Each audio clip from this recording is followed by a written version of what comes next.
আপনার আইসিটি-কে এখানে জয়েন্টলি কাজ করতে হবে। এই যে তথ্য প্রযুক্তি বা অনলাইন সাইবার স্পেসে যে তাদের একটা শক্তিশালী দখল, এটা কিভাবে তারা এই অবস্থানটা তৈরি করেছে, এটা কিন্তু সরকারকে আইডেন্টিফাই করে তার কাউন্টার একটা মানে ডিফেন্স তৈরি করতে হবে। এইখানে কিন্তু বিএনপির অত্যন্ত অবস্থা দুর্বল সাইবার স্পেস আমি বলবো। কারণ সরকারকে শুনুন, একটা দেশের প্রধানমন্ত্রী, রাষ্ট্রের সর্বোচ্চ প্রধান ব্যক্তি, নির্বাহী প্রধান ব্যক্তি, তার কথাবার্তা বলা, তার সমালোচনা যৌক্তিকভাবে করা যায়। আজকে কিছু কন্টেন্ট ক্রিয়েটরের নামে কিছু ব্যক্তি এমন অশালীন কুরুচিপূর্ণ মন্তব্য করে, এটা তো রুচি পরিপন্থী।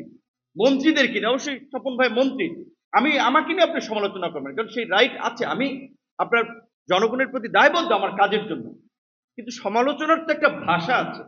আমি একটা জিনিস দেখবেন, আমি নোটিস করেছি, বিশেষ করে সরকারি দলের নেতা এমপি তাদের প্রোফাইলে গেলে পাবেন মন্ত্রীদের নিচে কমেন্ট করে তার প্রোফাইলগুলো চেক করে দেখবেন, ম্যাক্সিমাম জামাত শিবিরের সমর্থক।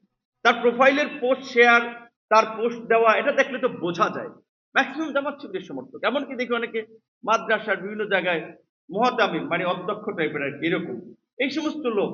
তো আমি অবাক হই যে তার কমেন্টটা এইরকম, এত বিকৃত কমেন্ট, যেটা রাশিদ খান বলেছে মাঝে এক, রাশিদ খান একটু বলতেছে এই কারণে আবার সে তাদের সংঘবদ্ধ অপপ্রচারের শিকার হয়। একজন সংসদ সদস্য পার্লামেন্টে নারী, পার্লামেন্টের তার সহকর্মী নারী সদস্যের বেশভূষা, তার দেহের মানে বর্ণনা দিচ্ছেন। সেও একজন পার্লামেন্ট সদস্য, কোথায় দিচ্ছেন? ওয়াজের মাঠে।